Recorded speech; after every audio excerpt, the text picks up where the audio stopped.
जेव्हा आपण मूल्यमापनाच्या किंवा संशोधनाच्या गुणात्मक साधनामध्ये निरीक्षण तंत्र आणि आत्मनिरीक्षण तंत्राचा अभ्यास केला, तेव्हा निरीक्षण तंत्रामध्ये विद्यार्थी शिक्षकांना दिसतो कसा, आत्मनिरीक्षणामध्ये विद्यार्थी स्वतःला स्वतः दिसतो कसा, याविषयीची माहिती आपण मागील व्हिडिओमध्ये अभ्यासली.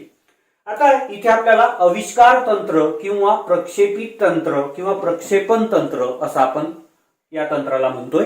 याचा नेमका अर्थ काय बरं, शब्दशः जर अर्थ लक्षात घेतला तर विद्यार्थ्यांच्या अंतरंगाचा आविष्कार होतो. अंतरंगाचा आविष्कार होतो की जे साधारणतः निरीक्षणामध्ये आणि आत्मनिरीक्षणामध्ये आपल्याला पाहता येत नाही किंवा त्याचं आपल्याला मूल्यमापन करता येत नाही. आविष्कार म्हणजे विद्यार्थ्यांच्या अंतरंगाचा जिथं आविष्कार होतो असे जे तंत्र आहेत त्याला आपण आविष्कार तंत्र असं म्हणतो. किंवा प्रक्षेपित तंत्र किंवा प्रक्षेपण तंत्र, प्रोजेक्शन जिथं होतं, जसा दूरदर्शन प्रक्षेपित करतं